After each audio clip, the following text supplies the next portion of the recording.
ভৌতিক রহস্য, আসুন গল্প বলি, রহস্য খুলি। তো নমস্কার বন্ধুরা, আপনাদের সবাইকে স্বাগত ভৌতিক রহস্যের গল্প ঘটনার আরো একটি নতুন এপিসোডে। তো বন্ধুরা, ঘটনাটা শুরু হওয়ার আগেই আপনাদের ভৌতিক রহস্যর পক্ষ থেকে একটা গুরুত্বপূর্ণ বার্তা দিয়ে দিই। তো রাজ্যে বন্ধুরা একের পর এক নারী শ্লীলতাহানি আর ধর্ষণের ঘটনা এমনভাবে ঘটে চলেছে তা সত্যিই বেদনাদায়ক। যেমন এই দুদিন আগে কলকাতার একটা গভর্নমেন্ট হসপিটালে একজন লেডি ডক্টরের সাথে ঘটে গেল। তো সমাজে এখন মেয়েরা খুবই আনসেফ, যা দিনকাল পড়ে গেছে, কখন কি হয়ে যেতে পারে কেউ বলতে পারে না। তো তাই ভৌতিক রহস্যের নারী শ্রোতাদের প্রতি এবং আরো যে সমাজে বিভিন্ন রকমের মেয়েরা রয়েছে, ডাক্তার বলুন, ইঞ্জিনিয়ার বলুন, টিচার বলুন, বাড়ির মেয়ে বউ, সবাইকে বলুন, সবাই একটু সচেতন থাকবেন। রাতের দিকে বাড়ির বাইরে একটু কমই বেরোনোর চেষ্টা করবেন, কারণ শিকারীরা রাতের দিকেই শিকার করতে বেরোয়। তো এই ঘটনাটি সম্পর্কে যদি আপনাদের কোনো নিজস্ব মতামত থাকে তো অবশ্যই কমেন্টে আমাদেরকে জানাবেন। তো এবার আমাদের আসি মেন টপিকে। তো এটা হচ্ছে আমাদের গল্প ঘটনার 66 নম্বর এপিসোড। 65 নম্বর এপিসোডটা যদি আপনাদের না দেখা থাকে তবে আমাদের চ্যানেলে গিয়ে 65 নম্বর এপিসোডটা দেখবেন এবং কমেন্টসে আপনাদের নিজস্ব মতামত জানাবেন যে ভিডিওটা আপনাদের কেমন লাগলো। তো আজকে আমি যে ঘটনাটি বলতে চলেছি সেটা আমাদের পাঠিয়েছে বারুইপুর থেকে রতন পাল। তো রতন পাল বলছে, নমস্কার ভৌতিক রহস্য, আমি রতন পাল, আমার বাড়ি বারুইপুরে। এই ঘটনাটা আমার জীবনে ঘটে গেছিল ঠিক আগের বছর এই শ্রাবণ মাসেই। তো ঘটনাটা ভৌতিক রহস্যের সঙ্গে শেয়ার করার আগে অনেক ভৌতিক চ্যানেল যারা ভৌতিক বিভিন্ন ঘটনা এপিসোড বলে তাদেরকে আমি ঘটনাটা পাঠিয়েছিলাম, কিন্তু তাদের মধ্যে কেউই আমার এই ঘটনাটা সেরকমভাবে গুরুত্ব দেয়নি। তো হঠাৎ আমার চোখে পড়ল ভৌতিক রহস্য। তো তাদের ডেসক্রিপশানের লিঙ্কে গিয়ে ভৌতিক রহস্যের একজন মেম্বারকে এই ঘটনাটা আমি শেয়ার করেছিলাম। তো রতন পাল, আপনাকে অসংখ্য ধন্যবাদ আপনার জীবনে ঘটে যাওয়া একটি ঘটনা আমাদের সাথে শেয়ার করার জন্য। রতন পাল বলছে, আমি আর আমার দুই বন্ধু শুভ আর বল্টু শ্রাবণ মাসের এক প্রচণ্ড বৃষ্টির সন্ধ্যায় হিরেন্দার চায়ের দোকানে বসে মুড়ি আর সিঙ্গারা চা দিয়ে খাচ্ছিলাম আর খুব গল্প করছিলাম।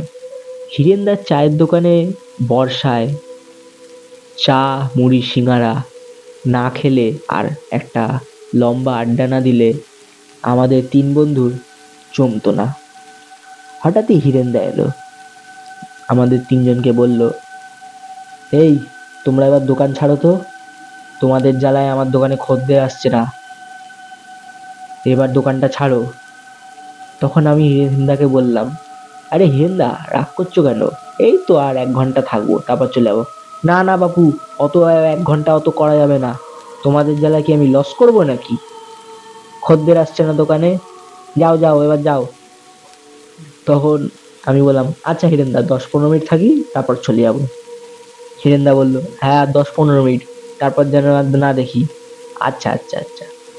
হিরেন্দা যাওয়ার পর শুভ বলে উঠল, তাই ঠিকই বলেছে, এইভাবে আমাদের বসে আড্ডা দেওয়াটা ঠিক না, খদ্দের আসছে না আমাদের জ্বালায়, চ একটা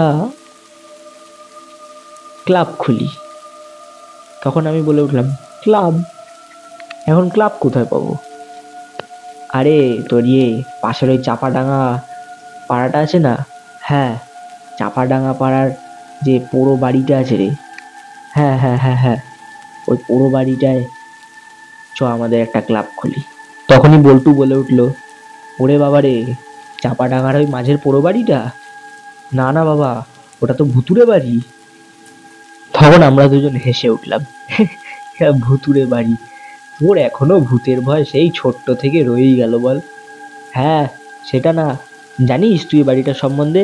ওই বাড়িতে একটা মেয়ে আত্মহত্যা করেছিল, তারপর থেকে ওর আত্মা নাকি ওই বাড়ির চারপাশে ঘুরে বেড়ায়। যার বাড়ি ছিল সেই বাড়ি ছেড়ে দিয়ে চলে গেল। আরে বাবা, বাড়ি ছেড়ে দিয়ে চলে গেছে তো ঠিক আছে, কিন্তু বাড়ির মালিক তো আছে, তার সাথে তো যোগাযোগ করতে পারবো আমরা। আমরা থাকবো, আমাদের সব ভূত ভূতের ভয় নেই। তারা বয়স্ক মানুষ, হয়তো কোনো একটা নর্মাল জিনিস দেখেছে তাতেই ভয় পেয়ে চলে গেছে। তার মানে তোরা ওইখানে ক্লাব খুলবি ওই বাড়িটাতেই? হ্যাঁ ঠিক আছে বাবা, খোল, কি আর বলবো। তারপর আমি আর শুভ মিলে ওই বাড়ির যে মালিক সুরেশ সেন, তার সাথে কথা বললাম। সেও মনে মনে একটু ভাবলো যে এবার এই বাড়িটার ভুতুরে বাড়ি নামে যে পরিচিত, ওইটা থেকে এবার মুক্তি পাওয়া যাবে, কিছু টাকা পাবো। প্রায় 4,000 টাকা দিয়ে ওই বাড়িটাকে আমরা নিজেদের হাতে করে নিলাম। তারপর পরদিন থেকে আরো আমাদের কিছু বন্ধু বান্ধব মিলে পরিষ্কার টরিষ্কার শুরু করে টিভি ঠিভি লাগিয়ে বাড়িটাকে আমাদের চাপাডাঙ্গা ক্লাব নামে তৈরি করলাম। খেলা নিয়ে আলোচনা, ক্যারাম খেলা, তাস খেলা, টিভিতে খেলা দেখা রাত করে সবই আমাদের চলতে থাকছিল খুব সুন্দর। হঠাৎই একদিন খুব বৃষ্টির রাত, আর আমার ফেভারিট টিমের সেদিনকে খেলা। তো আমি ভাবলাম রাত জেগে আজকে খেলা দেখবো। শুভ বলছে, কি রে, এই বর্ষার ওয়েদারে আজকে রাত জেগে খেলা দেখবি? বাড়ি যা, কি লাভ, এমনি জিতবে তোর টিম। না না, ইন্টারেস্টিং খেলা বলা যায় না কিছু, আমি আজকে খেলা দেখবো। তখন বল্টু বলল, ওরে বাবারে, রাত জেগে খেলা দেখবি? এ তোর ভূতের ভয় যাবে না, যা যা যা, তোরা দুজন বাড়ি যা, আমি রাত জেগে খেলা দেখবো আজকে। তখন শুভ বলল, আচ্ছা চাবিটা হাতে নে, চাবিটা হাতে, তুই তাহলে সব কিছু বন্ধ ঠন্ধ করে কিন্তু ঠিক মতো চাবি নিয়ে বাড়ি চলে যাবি। হ্যাঁ হ্যাঁ, ওইসব নিয়ে কোনো অসুবিধা নেই, হ্যাঁ, আর সাবধানে থাকিস, রাত বেরোতে, আশেপাশে জঙ্গল টঙ্গল আছে। হ্যাঁ হ্যাঁ ঠিক আছে। বলে ঘড়িতে বাজে তখন ঠিক রাত 1:30। খেলা দেখছি, সবে খেলা শুরু হয়েছে আর কি। দরজা ঠরজা জানলা ঠাল্লা সব দেওয়া, বাইরে ধোয়ার মতন বৃষ্টি হচ্ছে, আর ওপরে অ্যাডভেস্টারে বৃষ্টি পড়লে যেরকম আওয়াজ হয়, যেন মনে হচ্ছে অ্যাডভেস্টারটা ভেঙে পড়বে, এত জোর বৃষ্টি হচ্ছে। হঠাৎই দরজায় কড়া নাড়ার শব্দ।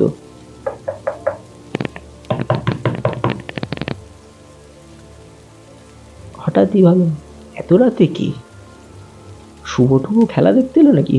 বল্টু বল্টু তো আসবে না, ভূতের ভূতের ভয় আর আসেই না। দেখি, দরজা খুলতেই দেখলাম কেউ নেই।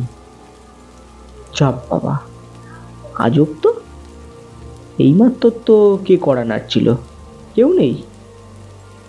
হতে পারে হাওয়ায় হালকা বাড়ি খেয়েছি, ভাবলাম হয়তো কেউ কড়া মারছে। না, আটকে দিয়ে যাই, খেলা দেখি। আবার খেলা দেখছি। ঘড়ির কাঁটা তখন 1:45, ঠিক 15 মিনিট। আবার কড়া নাড়ার শব্দ।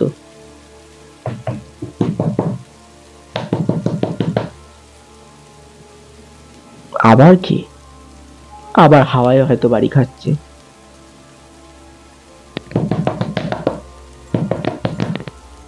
না, এবার তো মনে হচ্ছে সত্যিই কেউ ডাকছে।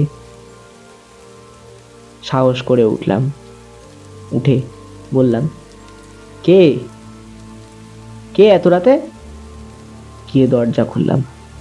দরজা খুলতেই দেখি একটা মেয়ে, পরনে সাদা শাড়ি, লম্বা চুল, দেখতেও খুব মিষ্টি, ফর্সা।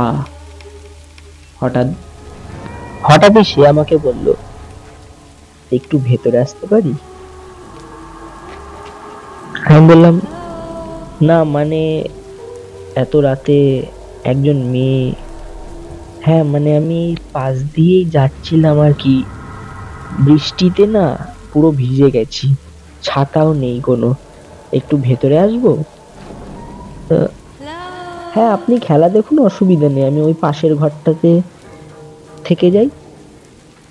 তখন আমি বললাম, না মানে ওই ঘরের আমাদের এই ক্লাবের পাশে যে একটা ঘর আছে, আপনি ওটা কি করে জানলেন? না আমি পাশেই থাকি তো, জানি, ওই জন্য আর কি। আমার একটু কেমন একটু সন্দেহ হলো, এত রাতে একটা মেয়ে আবার বলছে পাশে ঘর আছে, জানি, সবাই তো এইটাকে ভুতুড়ে বাড়ি হিসাবে চেনে। ব্যাপারটা কিছু বুঝলাম না। বললাম আচ্ছা যান পাশের ঘরে। হুম হুম হুম বলছি চাবিটা? তখন আমি বললাম এ নিন চাবিটা তাহলে। আচ্ছা দিন, বলে খেলা দেখছি। খেলা দেখতে দেখতে ঠিক 3:15 বাজে খেলা শেষ হলো। আর আমারও খেলা শেষ হলো যে তার দিকে নজর নেই, আমিও ঘুমিয়ে পড়েছিলাম। হঠাৎ করে 3:30 বাজে কেমন একটা শরীরের উপর মনে হচ্ছে ভারী ভারী কিছু একটা উঠে বসে রয়েছে, যেন মনে হচ্ছে উপরে কেউ আমার বসে রয়েছে। চোখটা খুলতেই যেটা আমি দেখলাম, সেটা দেখে আমি প্রায় ভয় শেষ হয়ে গেছি। দেখি সেই মেয়েটা আমার বুকের ওপর উঠে বসে রয়েছে, আর আমি চোখ খুলতেই আমার গলাটা 2 হাতে টিপে ধরলো। আমি কথা বলতে পারছি না, গলা দিয়ে কোনো আওয়াজ বেরোচ্ছে না। মেয়েটা আমায় বলল, কিসের সাহস এত তোর? জানিস না এই বাড়িটা আমার? এই বাড়িটা শুধু আমার। সুরেশ সেন আমার বাবা। আমার বাবা মা আমাকে টর্চার করত, তাই আমি সুইসাইড করতে বাধ্য হয়েছিলাম। কিসের জন্য তোরা এই বাড়িতে এসেছিস? চলে যা এই বাড়ি থেকে, চলে যা, নাহলে শেষ করে ফেলবো। আমার গলা দিয়ে আর কোনো আওয়াজ বেরোচ্ছে না। তার হাতের জোর যেন আরো বেড়ে যাচ্ছে, আরো জোরে আমার গলাটা টিপে ধরছে। তখনই আমি অজ্ঞান হয়ে যাই। সকালবেলা সবাই ক্লাবে আসে, ক্লাবে এসে আমাকে সেখান থেকে উদ্ধার করে পাশে একটা চাচার কাছে নিয়ে যায়। সে ঝাড়ফুঁক করে আমাকে সুস্থ করে তোলে। সেই চাচা বলে যে চাপাডাঙ্গা ক্লাবে একজন তান্ত্রিককে নিয়ে গিয়ে ওটা অশুভ শক্তি যে আছে ওটাকে মুক্ত করতে হবে সেখান থেকে। তখন আমরা সিদ্ধান্ত নিলাম যে তান্ত্রিক ডাকবো। তান্ত্রিক ডেকে সব রকমের ঝাড়ফুঁক সব হলো। আমিও ধীরে ধীরে সুস্থ হয়ে উঠলাম, আর চাপাডাঙ্গা ক্লাবও হয়ে গেল ভূত মুক্ত। তো বন্ধুরা, এটাই ছিল আমাদের 66 নম্বর এপিসোড। তো ভিডিওটা আপনাদের কেমন লাগলো অবশ্যই কমেন্টসে আপনাদের নিজস্ব মতামত জানাবেন। তো এইভাবেই রতন পালের মতো আপনারাও যদি আমাদের সঙ্গে আপনাদের জীবনে ঘটে যাওয়া ভৌতিক ঘটনাগুলিকে শেয়ার করতে চান, তো আমাদের চ্যানেলের ডেসক্রিপশানে আমাদের লিঙ্ক দেওয়া আছে, সেই লিঙ্কে ক্লিক করে আমাদের ফ্যামিলি গ্রুপের সদস্য হয়ে যেতে পারেন। তারপর এভাবেই আমাদের সাথে আপনার জীবনে ঘটে যাওয়া ভৌতিক ঘটনাগুলিকে শেয়ার করতে পারেন। তো বেশি কথা বলবো না, দেখা হচ্ছে আরও একটি নতুন ভিডিওতে। শুভরাত্রি, ভালো থাকবেন, সুস্থ থাকবেন, ভৌতিক রহস্য আমাদের পাশে আছে।